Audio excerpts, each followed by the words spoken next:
Ons Hemelvader, ons kom in 'n groepie bymekaar om U naam te loof en U te prys en om U dankie te sê vir alles wat U aan ons gee. Ons as mense so geneig om net al die negatiewe dinge in die lewe raak te sien. Maar as 'n mens so om jou kyk, dan sien 'n mens ek het baie rede tot dankbaarheid. Here, dankie vir dit wat ons nog kan besit, wat ons kan doen, wat ons kan sê, dat ons nog kan loop en praat. Jesus, U is ons sterkte. U is ons hoof. U is die een waarna ons uitreik in tye van swaar kry, van droefheid en selfs ook van vreugde, Here. Baie dankie vir dit alles, Here. Wil U met ons wees deur hierdie week verder en behoed en bewaar ons teen alle kwaad. En Here, as dit U wil is, sal U die wat sieklik is gesond maak. Die wat nie meer hoop het op lewe nie, bring vir hulle weer die hoop terug, Here. Amen. Amen. Dankie op Tuisie. Ons gaan vandag 'n bietjie praat oor belydenis. En nou dit is een van die CLT boekies wat aan die Susan het, die Christen Lewe Bybelskool reeks. En ons gaan nou A05 doen. Ja, ek het al voorheen hierso bediening gegee, maar dit was onverwags want dan die Susan het my die oggend gesê, Michael, jy bedien vandag. So hierdie keer het ek daar 'n bietjie meer voorberei. Ek het my papiere reg hierso, alles reg, so ek hoop alles sal goed gaan. En ja, so as ons na die eerste blaadjie gaan kyk, kyk na die inleiding, dan gaan ek vir ons lees. Belydenis is nog steeds belangrik vir vandag se kerk, maar ek sal sê gemeente, maar dit lyk asof die verskillende betekenisse gekry het vir verskillende mense, leraarsgroepe en die denominasies. Om een of ander rede bely ons nie heerskappy van Yeshua so vrylik as wat ons moet nie. Aan die ander kant het belydenis 'n hooffokuspunt geword in die 5 movement, waar ons gebruike en gedrag sien wat moeilik is om skriftelik te verstaan. Tog is daar niks verkeerd met geloof nie. Maar daar is dringende behoefte dat die kerk, die gemeente, geloof sal reg verstaan. Belydenis, aangeleenthede soos ons uitdrukking van geloof, ons posisie in Christus en ons geestelike identiteit, om net 'n paar te noem. Ons het meer insig nodig wat die beginsels en gebruike van belydenis betref, om van uiters weg te beweeg soos by die ritueltiese liturgie sien, ekskuus julle, ook van die praktye gevolg deur die heidendaagse 5 movement. Nou hierdie 5 movement, ek het so 'n klein stukkie wat ek net ook gou wil lees van hierdie 5 movement wat hulle nou sê nie so hulle noem hulle self the Word of Faith beweging. Wat in die laat 20ste eeu uit Pinkterisme ontstaan het, is deur E.W. Kenyon beïnvloed en later deur Kenneth Hagin gewild gemaak. Dit meng Christelike leerstellings met metafisiese oortuigings wat die idee bevorder dat geloof 'n krag is wat deur woorde gemanipuleer kan word om gesondheid en rykdom te bereik. Die beweging beweer dat mense klein gode is en dat Jesus se goddelikheid prysgegee het om hul krag te herstel. Hierdie teologie verdraai Bybelse leerstellings, verhef die mens terwyl dit God se soewereiniteit verminder. Kritiek voer aan dat die ketters is en gebaseer is op persoonlike openbaring eerder as die skrif. Wat gelowiges is waarsku om versigtig te wees met die leerskappy daarvan. So hulle sê hierdie 5 movement, mens moet maar versigtig wees met wat hulle doen en hoe hulle die goedjies deurgee. As ons verder gaan, dan sal ons sien, geen een van hierdie uiterstes is goed vir die koninkryk van Elohim nie. As ons weer terugval op goeie basiese Bybelse lerings, kan ons dit slegs lei tot beter begrip en 'n meer gebalanseerde optrede. Die resultaat kan slegs 'n toenadering wees tot die hoëpriester van ons belydenis.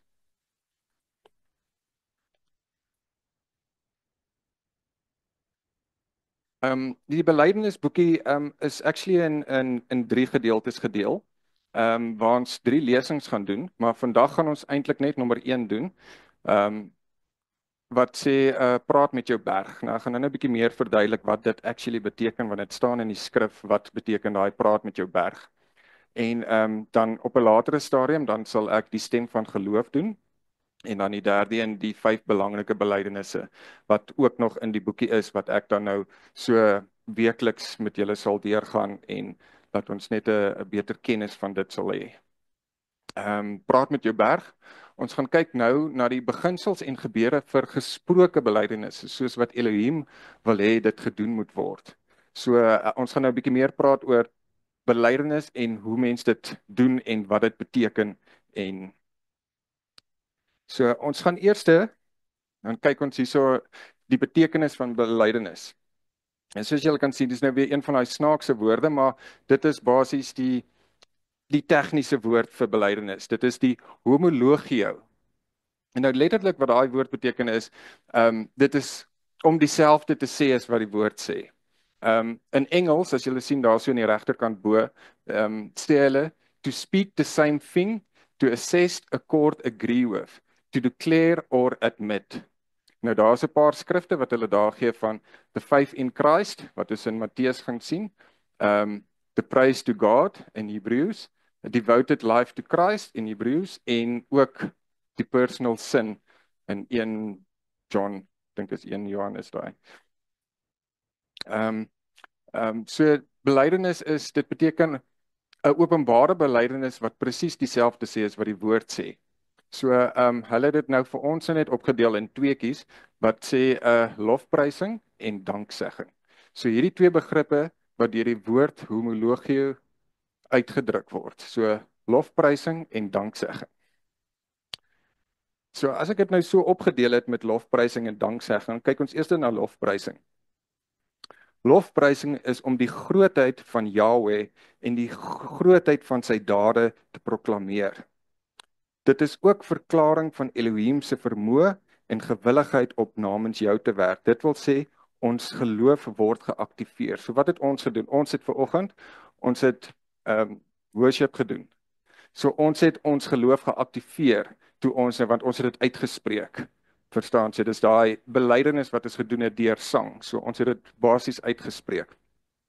Dan kry ons ook aan die ander kant kry ons 'n danksegging. Nou, danksegging volgens die skrif is om vrylik dankbaarheid teenoor Jahweh uit te spreek. So dit is uit jou eie uit dalk dankie te sê, maar as ek nou verder lees hierso, dit is 'n handeling wat jou aandag van die wêreld af wegtrek en op God vestig. So dis daai tyd wat jy saam met hom sal spandeer. Om sy persoon, sy hoedanigheid en sy dade te kan uitspreek.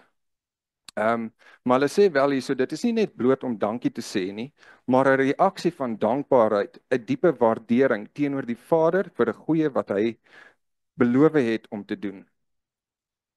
So ja, dit is nie net om daar te sê, Here, dankie vir die dag, Here, dankie vir dit. Dit is nie daai nie, want dit voel amper soos 'n reimpie. Jy moet fisies daar gaan sit en jy moet sy presence voel basies om met hom te kan gesels. Al is nie net om dankie te sê, maar net met hom praat en vir hom te sê jy beleid basies met hom in jou hartkamer soos Tannie Susan altyd sê.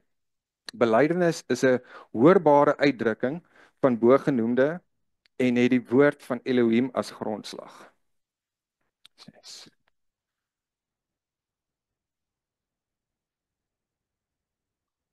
Okay, nou gaan ons kyk na belydenis van geloof en hoop.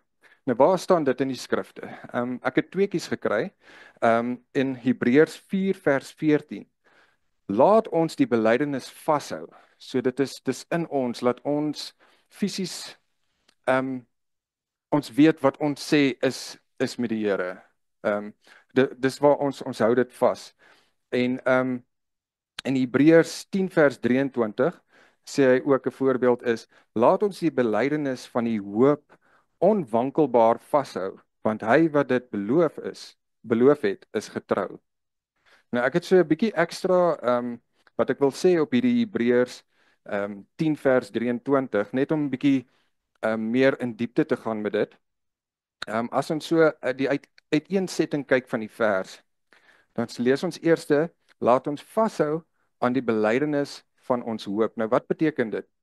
Dit moedig gelowiges aan om hul geloof en hul hoop wat hulle in God het stewig te handhaaf. So jou geloof wat jy het, moet jy moet daarby vas staan en sê ek sal, dis die geloof wat jy in die Here het om dit jou hoop. En as ons 'n bietjie verder kyk sonder om te wankel. Nou wat beteken dit? Dit beklemtoon die belangrikheid van standvastigheid en ontwrigbare geloof, selfs in die lig van uitdagings. So as jy sukkel om iets te doen en jy word uitgedaag, dan moet jou geloof moenie wankelbaar wees en ja, nee maar die Here wil my nou nie help nie want ek sukkel hier om my kar te start. Verstaan? Dis net 'n klein voorbeeld wat ek gee. So jou geloof moet nog steeds sterk wees. Maak nie saak deur wat jy gaan nie. Hy moet onwankelbaar wees. En dan verder wat hy sê, want hy wat geloof het, is getrou. En dit beteken dit verseker gelowiges dat God betroubaar is en sy beloftes sal nakom. So yes. As ek dan nou 'n bietjie verder hier regsbo, het ek dit 'n noot belangrik gesit is, sonder Elohim se beloftes en voorbeeld het ons niks van waarde om te bely nie. Net twyfel en vrees. En toe wat ek nou 'n bietjie gedoen het, is ek 'n bietjie navorsing gedoen om te weet wat is die beloftes van Elohim.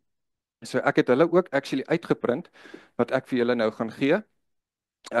Dit is basies 10 beloftes wat Elohim vir die mens gegee het. So net daai tweeetjies.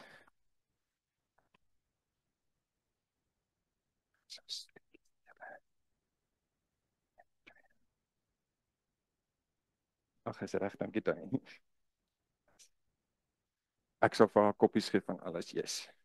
En julle tweetjies sin.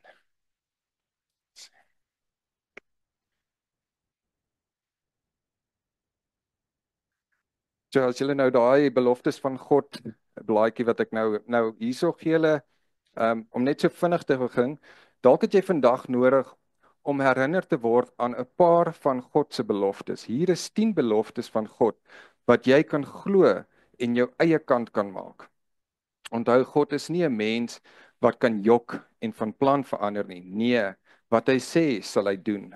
En dit sien ons in Numeri 23 vers 19. Jy kan hom dus vertrou om elkeen van hierdie beloftes in jou lewe na te kom. So ek gaan net gou die hoofskrifte gou lees van hierdie beloftes, so dan kan julle daarso is skrifte by wat julle dan kan deurgaan om bietjie dieper in dit te lees van sy beloftes wat hy vir ons gee.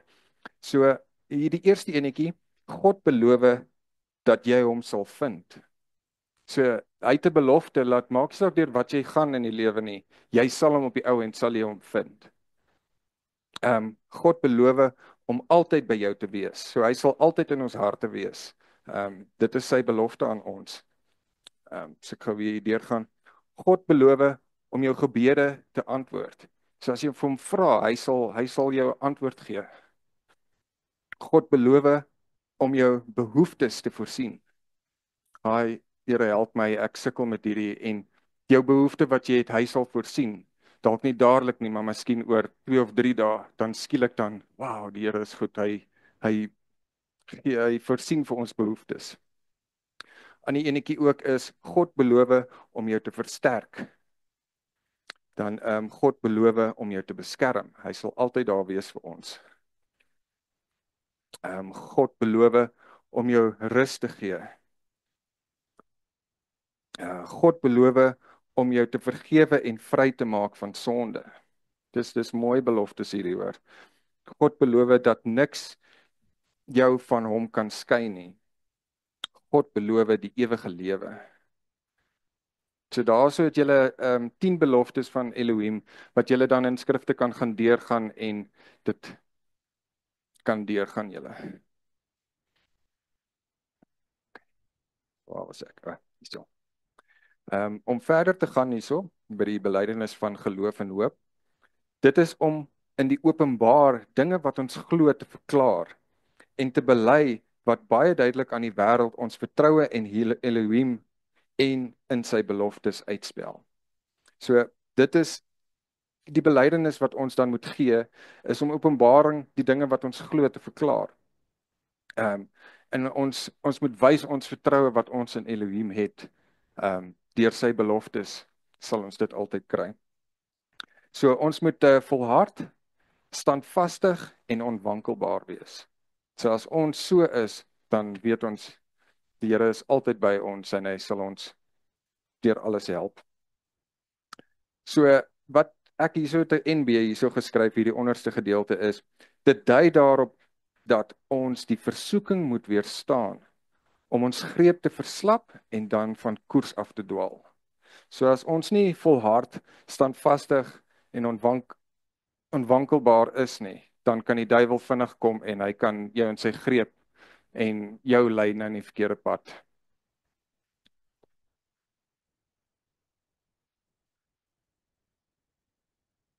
Okay, dan het ek hierso belydenis behoort in alle tye gehandhaaf word. Ons praat nie hier van stille geloof van die hart nie, maar van hoorbare mondelingse belydenis wat ons meer bewus sal maak van die krag van Elohim se woord. So ja, ek sal voorstel is om in die oggend stil te raak en met hom te gesels.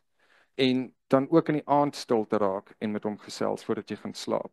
Verstaan? So dan jy begin die oggend met die Here en jy gaan slaap met die Here.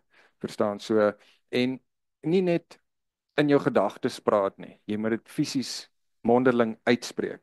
Belydenis sal ook ons geloof laat groei soos ons Elohim se woord in aksie sien. So soos ons begin sien dinge gebeur, soos ons vir hom vra en goed, sal ons sy aksies raak sien. Handhaaf 'n uitgesproke mondelingse belydenis. So the word of God speak. So hier kom ons nou 'n bietjie meer op praat met jou berg. Nou die skrif waar dit in staan sal ons sien in Markus 11 vers 22 tot 25.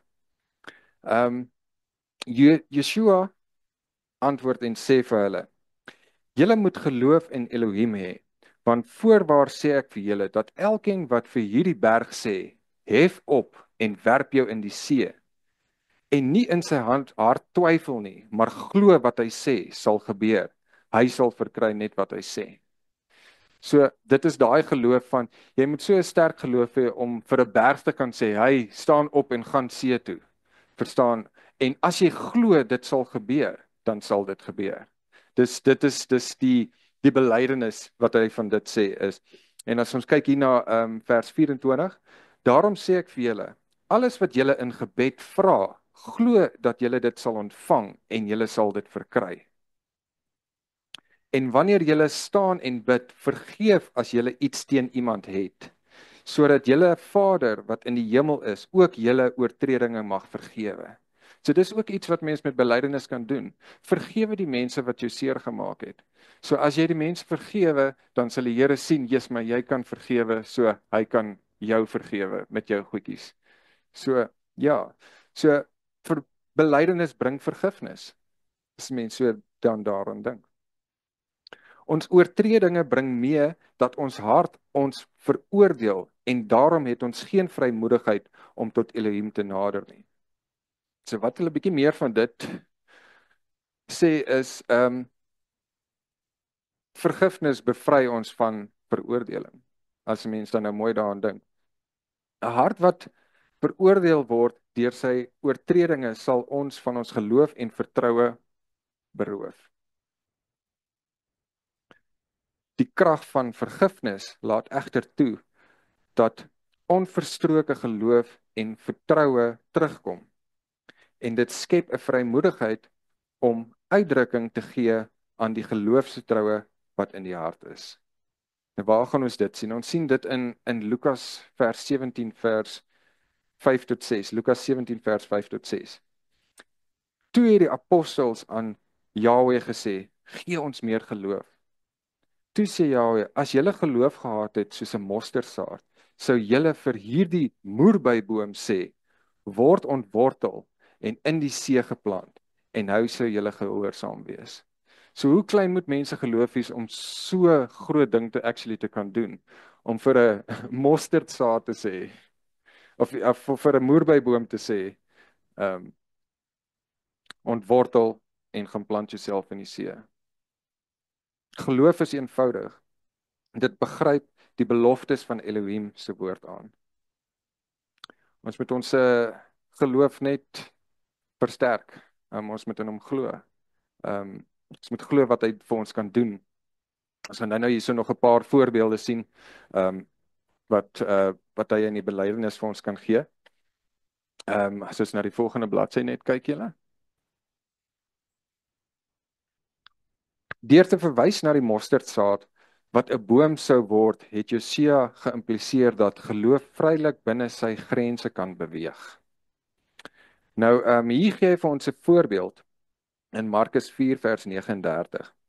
En hy het opgestaan en die wind bestraf en vir die see gesê, "Swyg, wees stil." En die wind het gaan lê en daar het groot stilte gekom. So ja, daarso het die Here gepraat. Hy het dit basies bely van hy het gesê, "Wind word stil," en die wind het stil geword. Ek het nou die dag actually 'n interessante video gesien oor hierdie skrif.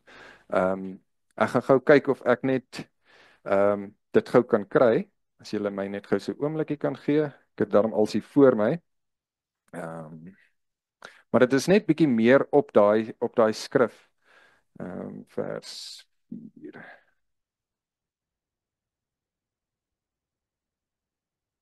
Dit was daarso net toe hy die visse en die brood gegee het aan die duisende mense. Net daarna toe die mense op die boot geklim en toe het die Here gesê, "Ek het net gou dinge om te doen, maar gaan julle so lank met die bootjie vooruit, ek kry julle daarso." Verstaan, so toe het hy na die berg toe gegaan en hy het gaan bid. Maar wat vir my net baie interessant was, ek moet net gou daai vers kry, ek dink is vers 28.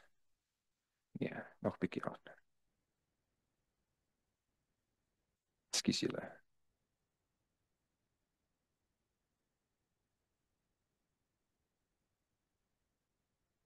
Jesus, Jesus maak die storm stil.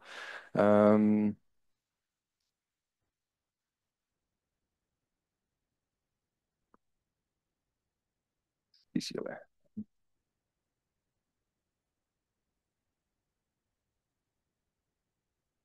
Okay, hierso ek gaan sommer so hier van vers 35 af. So ons is nou hierso by Markus 4 vers 35. En toe het aand geword en op daardie dag het hy vir hulle gesê, "Laat ons oorvaar na die ander kant." En hulle het die skare verlaat en hom net soos hy was saamgeneem en in die skei en daar was ook ander skeitjies by hom. En 'n groot stormwind het opgekom en die golwe het in die skei opgeslaan sodat dit vol wou word. Maar hy was egter op die skei aan die slaap op die kussing. Nee, dit is die ander ene. Maar okay, ekskuus julle. Ek lees nou eintlik die ander ene. En hulle het hom wakker gemaak. Ken jy hierdie Markus 4 vers dit is eintlik waar hy saam met hulle op die bootjie was. Ek het nou eintlik aan 'n ander vers gedink. Ekskuus julle, ek vra verskoning, maar eintlik wat ek daar wou gesê het is dis toe hy die visse en die brood vir die mense gegee het en toe het hy vir sy mense gesê gaan so lank met die bootjie oor en hy moes gaan bid het. Hy sal hulle aan die ander kant kry. So ek gaan nou daai vers vir julle kry laat julle spesifiek, maar wat toe gebeur het is toe dit aand was het dit storm geword op die see en hulle kon nie met die boot verder nie want die wind was te sterk en so. En terwyl hulle so sukkel met die wind, toe sien hulle daar kom Jesus aangeloop. En toe sê hulle, dis 'n spook. En wat interessant was, Jesus was eintlik besig om verby te loop, want hy het vir hulle gesê ek kry julle aan die ander kant, maar hulle het hom toe geroep en hy het toe nader gekom en hy het toe vir die see gesê nee, gaan lê julle. Maar wat ek eintlik van daai storie wil sê is wat vir my interessant is ons moet altyd glo in wat hy sê. Hy sê vir ons kry julle in die ander, ek kry jou aan die ander kant. So sy belofte is daar, hy sal jou aan die ander kant kry. Maar ons as mens moet dalk deur paadjies gaan om toe daar aan te kom. Daar's storms wat ons moet deurgaan. En ons moet Maak nie saak deur wat moet ons deurgaan nie, ons moet nog steeds glo, ons gaan hom aan die ander kant kry. Ons gaan bietjie sukkel, maar hy sal daar wees, hy sal sy hand uitgee en hy sal ons help. Ja. Dit is 'n godgegewe geloof in aksie. So ja, hy het met natuur gepraat en hy het gesê wind raak stil, see raak stil en die wind het gaan lê. Bepaal jou omstandighede. Nou wat dit nou eintlik sê is ons almal het ons eie omstandighede. Ek en Daniel doen nie dieselfde goed elke aand nie. Ons het ons eie omstandighede, ons eie hoe ons geloof in die Here toon. So hulle gee nou net 'n voorbeeld is soos 'n offisier wat gesag het oor 'n spesifieke gebied, die groep soldate onder hom. So het ons elkeen ook ons geloofsfeer. So ons het ons eie geloofsfeer hoe ons dinge glo uit die Bybel uit. Wat dit ook al vir elkeen van ons word deur die woord van Elohim verklaar. Wanneer ons geloof beoefen, moet ons in die woord vertroue hê. So wanneer ons lees van die Here het die wind en die storm stil gemaak. Ons sien dit kan gebeur, so ons moet glo in wat ons lees om te glo dat ons dit self deur hom ook kan doen. Daai klein mosterdsaadjie se geloof het om dit ook so te kan doen.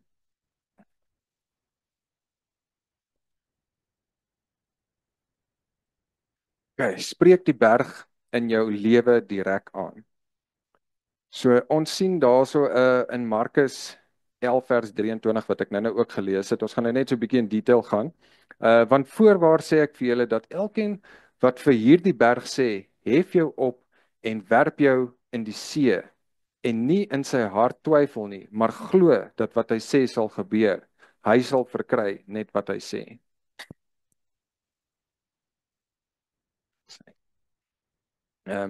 Soms wil Elohim hê dat ons iets moet doen. Wanneer Elohim se woord in jou hart opkom, praat. Maak jou mond oop en gebruik jou stembande. Vorm met jou tong en jou lippe die woorde en stem met Elohim saam. As Elohim sê jy kan dit doen, doen dit dan. So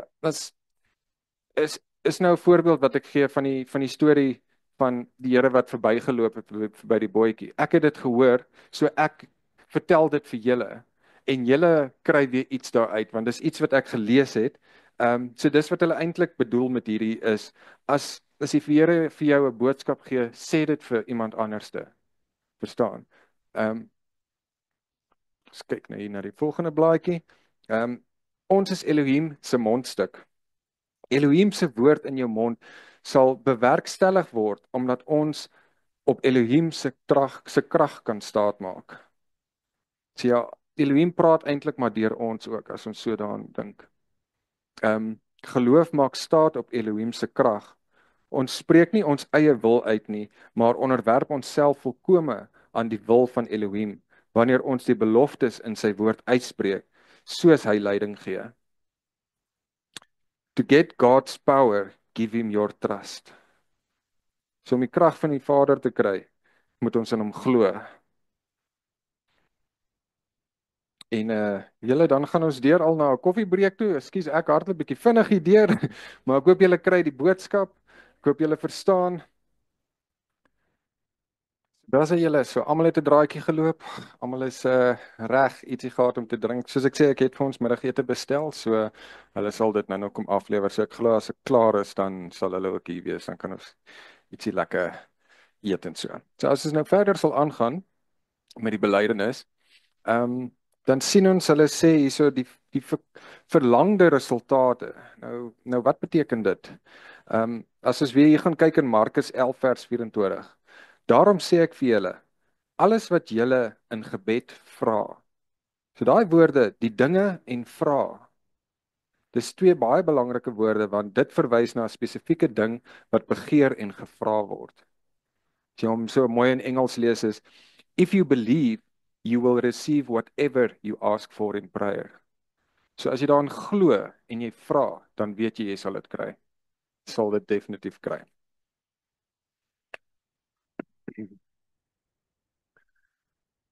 En dan wat hulle ook sê is praat met die eindresultaat in gedagte. So as jy ooit iets vra, dink aan die eindresultaat hoe jy dit reeds het. Dis eintlik die belangrikste. Hulle gee hierso vir ons in Romeine 4 vers 17. Die dinge wat nie bestaan nie, roep asof hulle bestaan. Verstaan, so ek begeer 'n nuwe kar. Ek het hom nog nie, maar ek moet myself sien waar ek reeds die kar ry, die spesifieke rooi kar met daai spesifieke mags. Ek gee nou net 'n voorbeeld, jy moet daai ding in jou gedagte hê en vra, en met tyd glo ek dit sal dan gebeur. So iemand gaan in die straat ry en dan sê ja, ek het jy daai advertensie gesien van daai rooi kar. Sê ja, maar laat ek kyk, en dan sit presies die kar wat jy in gedagte gehad het en dan kan jy hom gaan koop. Dis nou net 'n voorbeeld wat ek gee, maar dit is om daai eindresultate raak te sien. Die woord roep is 'n vokale belydenis en uitdrukking. Elohim spreek die eindresultaat uit asof dit alreeds bestaan. Nou hierso is 'n paar voorbeelde van wat hy gedoen het is hy het Abraham die vader van baie nasies genoem om die mees onmoontlikste stadium. Dit sal ons daar in Genesis 17 vers 5 sien. Dan hy het Gideon 'n dapper held genoem toe hy vir die vyand weggekruip het. So hy het weggekruip daar in 'n bos en hy het vir hom sê hy's 'n dapper held. Hy het klaar die eindresultaat gesien. Dit sal ons sien in Rigter 6. Dis die storie van Gideon. Hy het Petrus 'n rots genoem toe hy soos 'n geknakte riet was. So hy was onwankel, maar hy het hom as gesien dat hy al klaar sterk man was. Hy het hom 'n rots genoem. Dit sien ons in Matteus 16. Hy het die land Kanaan Israel se besetting genoem toe hulle nog slawe in Egipte land was. So hy het klaar vir hulle gesê, die land Kanaan, dit is julle besetting toe hulle nog in slawe. So hulle het nie dit geglo nie, maar hy het dit reeds die eindresultaat gesien. Dit sien ons in Rigters 3. Hy het die melaatse rein verklaar toe hy onrein uitgeroep het. Dit sien ons in Levitikus 13. So daar's al die voorbeelde wat Elohim as 'n eindresultaat vir waarvoor jy vra, om dit raak te sien, nog voordat dit gebeur het.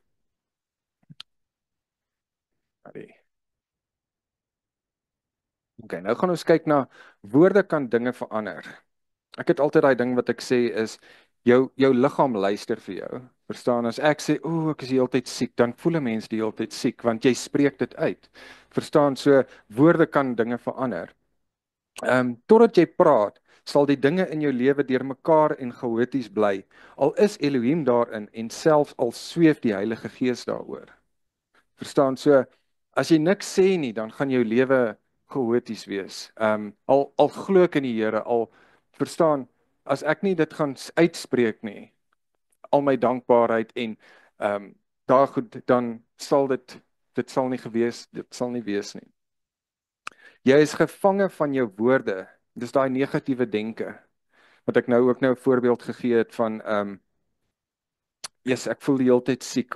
Dit is nie reg nie. Dit gaan nie gebeur. Verstaan, want 'n mens spreek dit uit. 'n Mens moenie dubbelhartig wees met jou woorde en in jou gedagtes nie. Nou 'n voorbeeld wat hulle daar gee is in Jakobus 1 vers 6 tot 8. Ek gaan hom gou hierso regkry, gaan ek hom gou vir julle lees. Jakobus 1 vers 6 tot 8. Ek net gou hier ingaan, ekskuus julle.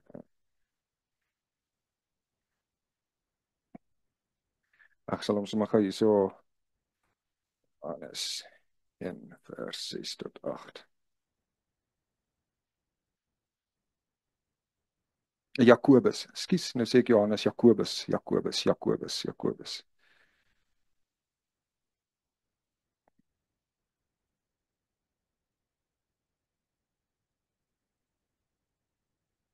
Dit is 1 vers 6 tot 8. Okay, ek lees vir julle Jakobus 1 vers 6 tot 8. Maar hy moet in geloof bid sonder om te twyfel, want hy wat twyfel is soos 'n golf van die see wat deur wind gedrywe en voortgesweep word. Want die mens moenie dink dat hy iets van die Here sal ontvang nie. So 'n dubbelhartige man en bestendig in al sy weë, onbestendig in al sy weë. So jy is moontlik die enigste een wat jouself uit jou moeilikheid kan kry, want jy glo die meeste in jouself. So mens moenie dubbelhartig wees nie. Ek het ook bietjie meer verduideliking oor hierdie Jakobus 1 vers 6 wat ek gekry het, om net bietjie meer te gee oor die dubbelhartig wat 'n mens is. So Jakobus 1 vers 6 tot 8 het ek nou net vir julle gelees, en wat dit eintlik sê is, die persoon is besluitloos, undecided, in my verhouding met God. Vertroue op God is vir my maar net van die posisie 'n dubbelhartige mens is onbestendig.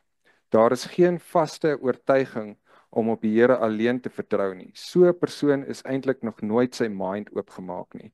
'n Dubbelhartig kom eintlik maar net neer op valsheid. Vergelyk die gebruike van die woord dubbelhartig in Psalm 12 vers 3. Pas op vir 'n stuk valsheid in ons verhouding met God. So daar het ek nou 'n goeie voorbeeld gegee van wat dubbelhartig is. So dis eintlik maar valsheid wat jy gee as jy dubbelhartig is. Ek sê ek is dit, maar ek doen dit. Verstaan? So dit is nie jy moet actually sê wat jy doen en daarby bly. Okay. In Galasiërs 6 vers 7 sê Paulus: net wat 'n man saai, sal hy maai. So, saai, dis goeie woorde oor jou eie lewe en die van ander rondom jou. Spreek goed oor mense. Want as jy dit gaan uitgee, dan gaan jy dit terugkry.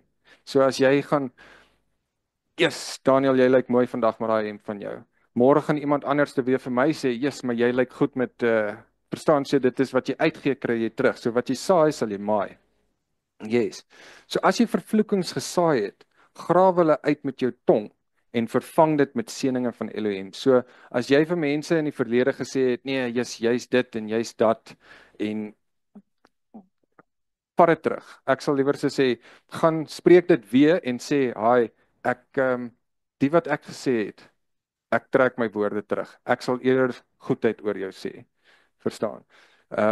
So ja, wat jy saai sal jy maai. Dit is, onthou, die enige een kan kritiseer. Dit kos nie baie intelligensie om te kritiseer en te vervloek nie, maar dit kos inspanning om iets goeds te sê.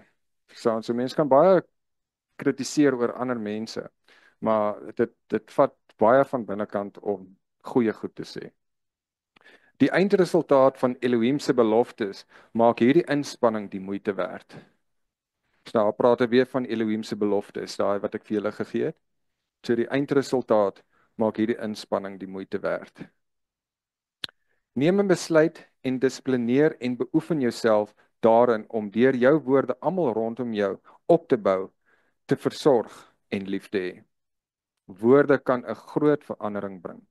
Plant what you want to harvest. So ek wil hê mense moet goed wees vir my. Ek wil hê hulle moet nice wees, moet hulle vir my goeie woorde sê. So as ek dit wil hê, moet ek dit kan uitgee vir julle. Vir julle sê, "Jesus, Tannie se hare lyk baie mooi vandag." Ek gee 'n voorbeeld en as jy uitgee, kry jy terug. Dis baie baie belangrik.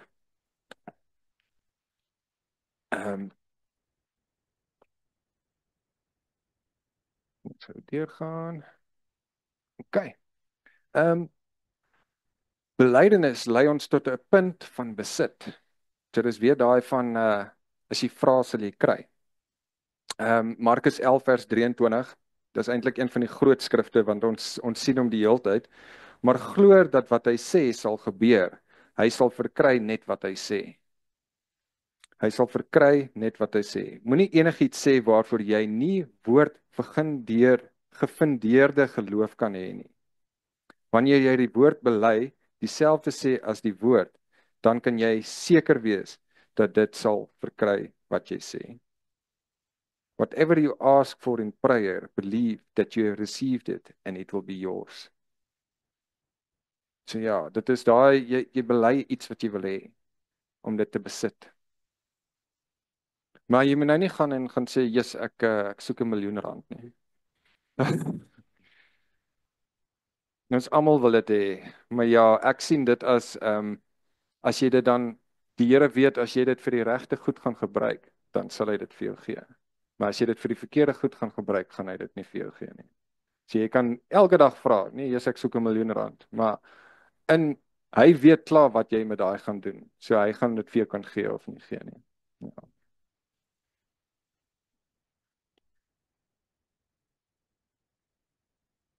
Die skepingsbeginsels. Nou hier gaan ons sien waar Elohim gespreek het en dit het gebeur. Die skepende dade van Elohim het plaasgevind wanneer woorde die wil van Elohim verklaar het. Nou ons kan dit almal ken dit en ons sien dit daar in Genesis 1 vers 1 tot 3. In die begin het God die hemel en die aarde geskape. En die aarde was woes en leeg en duisternis was op die wêreldvloed. En die gees van God het gesweef op die waters. En hierdie vers 3, en God het gesê, laat daar lig wees en daar was lig. Sien hy het bely, hy het dit uitgesê. Laat daar lig wees en daar was lig. Ons sien dit ook hier so in Hebreërs 11 vers 3. Deur die geloof verstaan ons dat die wêreld deur die woord van God toeberei is, sodat die dinge wat gesien word nie ontstaan het uit sienlike dinge nie.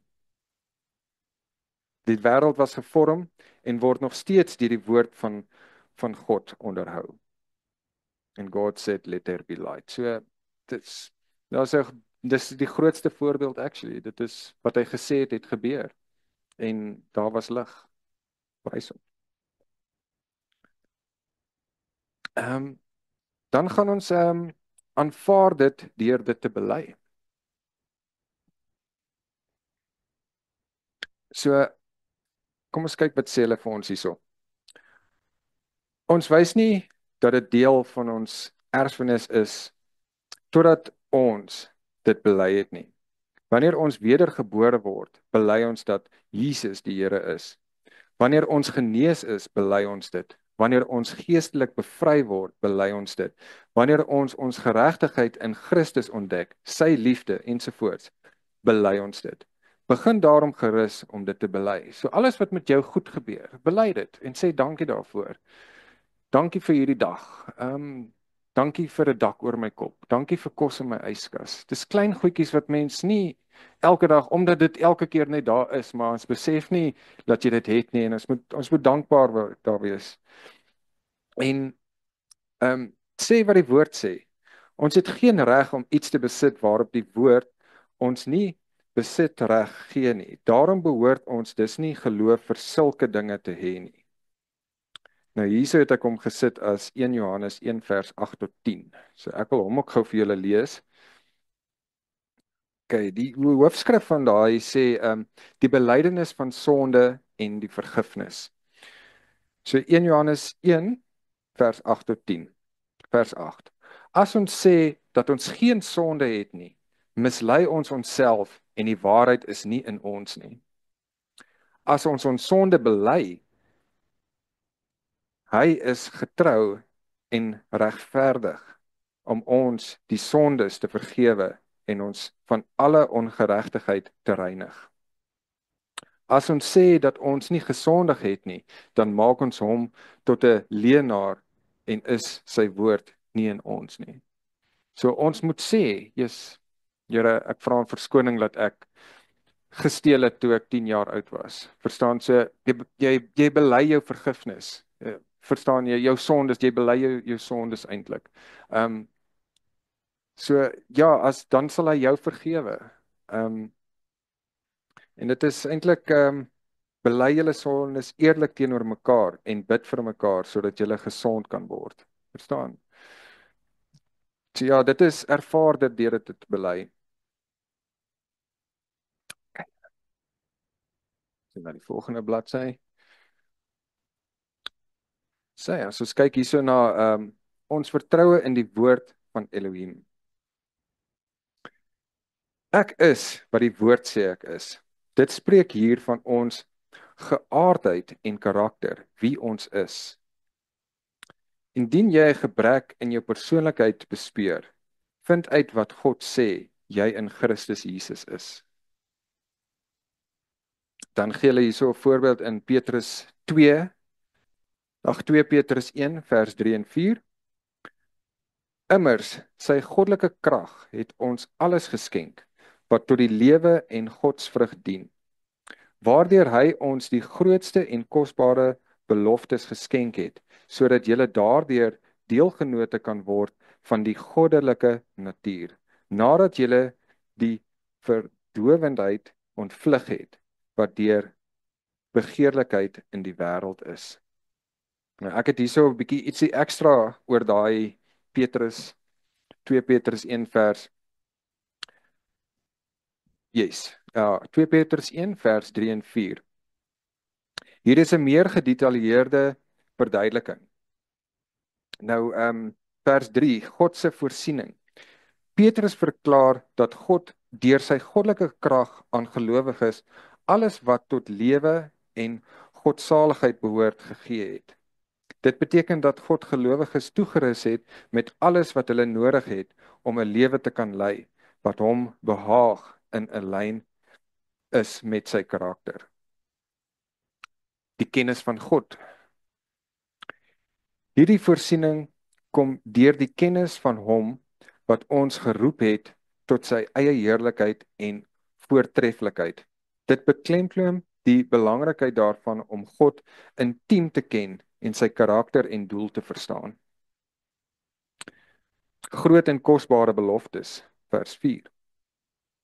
God het ook aan gelowiges baie groot en kosbare beloftes gegee. Hierdie beloftes is nie net algemene seëninge nie, maar spesifieke versekerings van God wat gelowiges bemagtig om 'n lewe van godsaligheid te lei en om die korrupsie van die wêreld te ontsnap.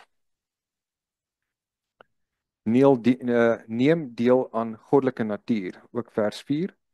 Die belofte stel gelowiges in staat om aan die goddelike natuur deel te neem, nadat hulle die korrupsie in die wêreld deur die bose begeertes veroorsaak is, vrygespring het. Dit dui daarop dat gelowiges nie net in 'n wêreld leef nie, maar meer soos God word in hul karakter en optrede. En dan die laaste enetjie, net gecheck. Ja, is ontsnap van korrupsie. Die gedeelte beklemtoon die noodsaaklikheid om die korrupsie van die wêreld wat deur bose begeertes veroorsaak word te ontsnap. Dit dui daarop dat gelowiges nie aan die wêreld se waardes en gedrag moet voldoen nie, maar eerder moet streef na heilige en geregtigheid. So ons vertroue in die woord van Elohim. Everything we need, Petrus 1, 2 Petrus 1. So ons nog kyk na die volgende enetjie, ekskuus julle.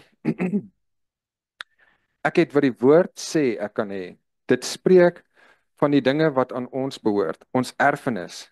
Versterk jou geloof deur dit te bely.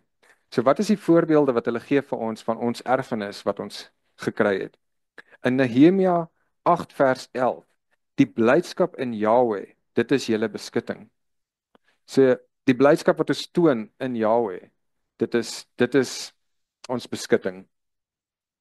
1 Petrus 2 vers 24, deur wie se wonde julle genees is. So dit is ook een van die erfenisse wat ons gekry het. Filippense 4 vers 19, en my Elohim sal elke behoefte van julle vervul.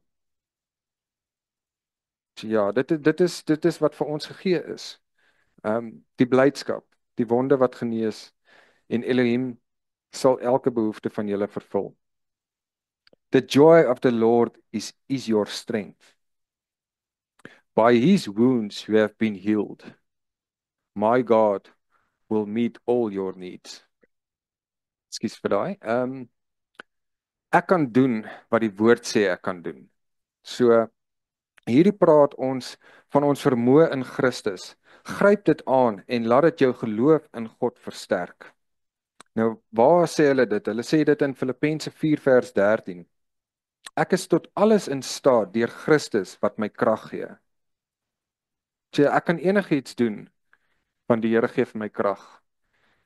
En dieselfde, dit is 'n mens kan actually alles enige iets doen net wat jy wil. Want as jy glo die Here sal jou help, dan sal jy dit kan doen.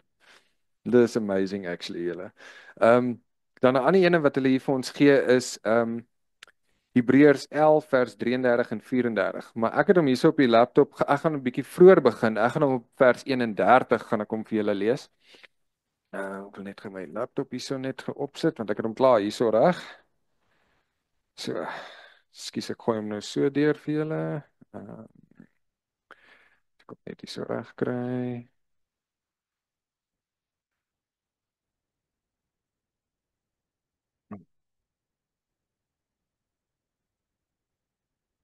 Hebreërs 11 vers 31.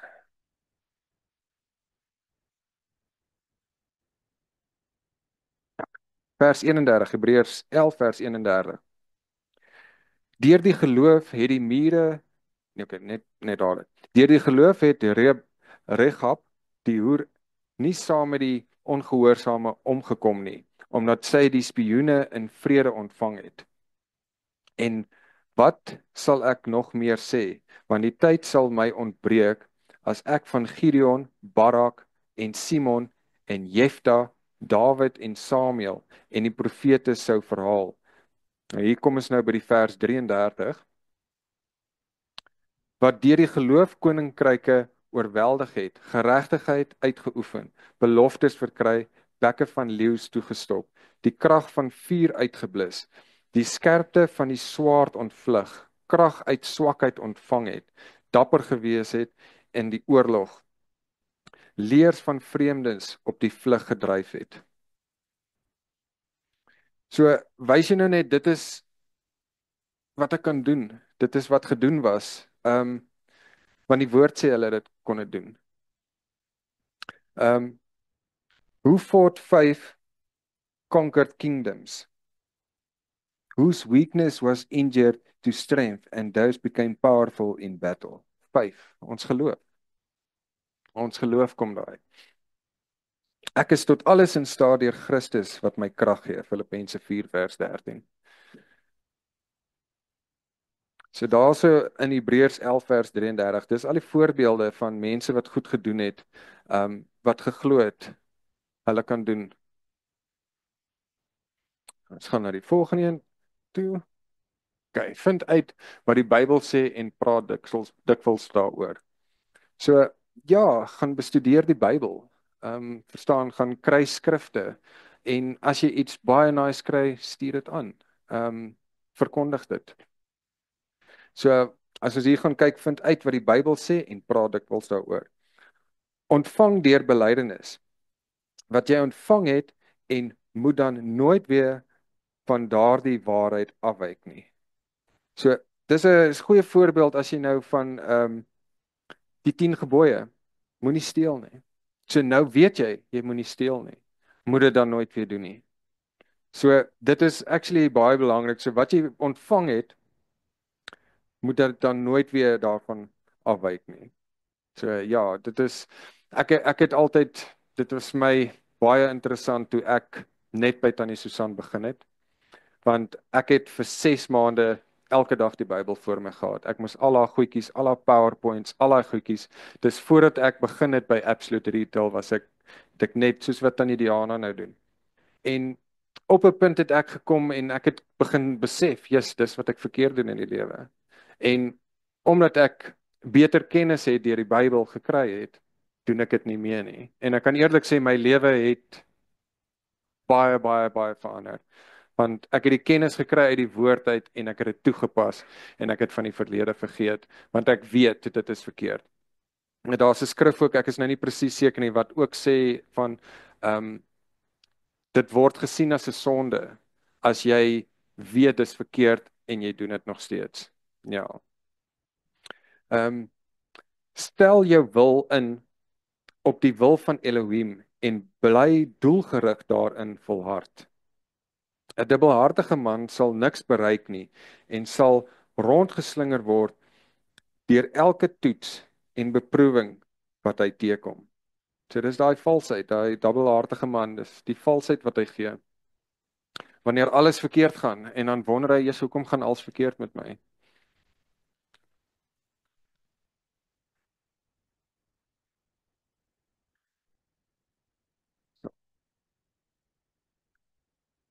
Die deelname aan Elohim se natuur.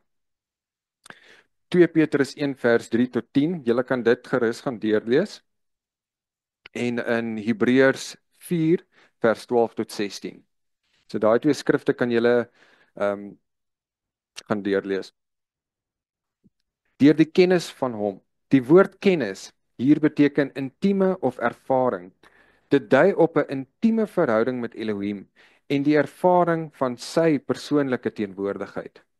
Ons ervaar sy teenwoordigheid en mediteer in sy woord totdat ons verander word. Presies wat ek nou ook gesê het van my experience. 'n Mens verander. Soos 'n wurm in 'n kokon wat in 'n skoenlapper verander om nooit weer dieselfde te wees nie. En dis daai regtig, as 'n mens verander, jy gaan nie terug nie. Jy gaan nie terug nie, want jy weet dit is nie reg nie. Ja. Net soos die wurm in ons in die kokon van Elohim se gees en van sy woord. Ons sal verander word van die verganklike na die onverganklike op die dag van Jahweh. Ons leer die natuur van Elohim ken deur ons belydenis, naamlik die belydenis van Elohim.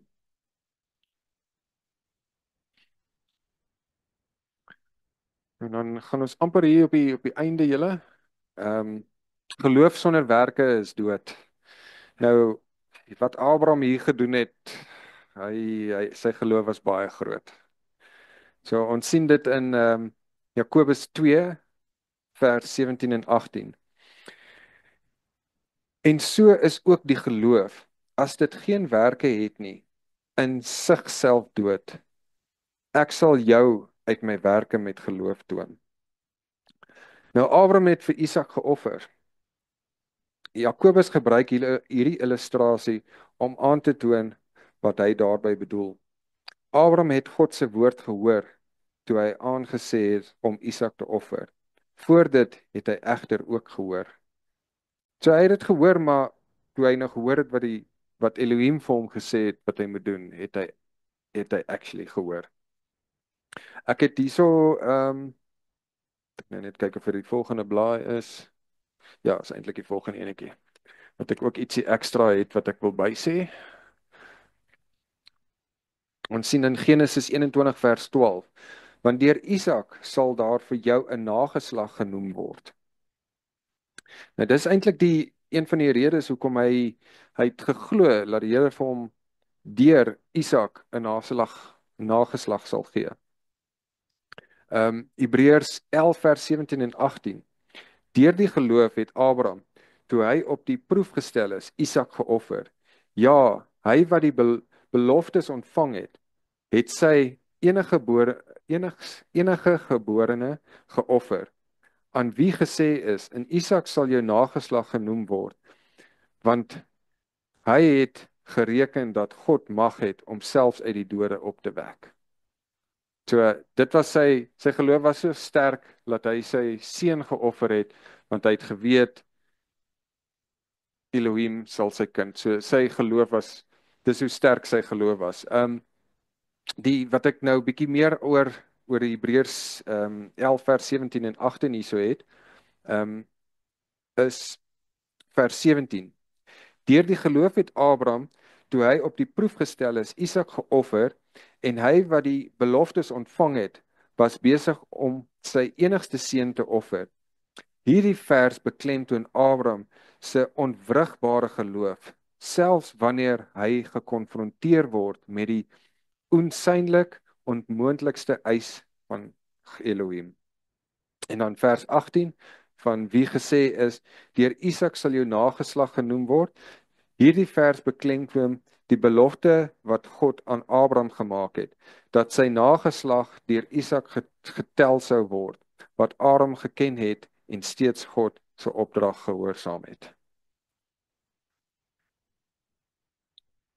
So ja, dan kom ons by my afsluiting. Is eintlik klaar met die belydenis gedeelte 1. So my afsluiting is: belydenis is die daad wat gehoorsaamheid voortbring. Abraham het die belofte ontvang deur op God se instruksies te handel. Petrus het op die water geloop toe hy op Jesus se bevel kom gehandel het. Belydenis is die daad wat bewys dat ons glo dat ons die toekoms as 'n belofte reeds hier en nou besit. Amen. En dan as julle hier op die laaste bladsy, so ons volgende lesing gaan oor die stem van geloof wees. En daar gaan ons kyk na belydenis en die geloofkonneksie wat Elohim seën omdat dit in ooreenstemming met sy woord is. So dit is so baie dankie julle. Ek hoop julle het ietsie uit hierdie uitgeleer.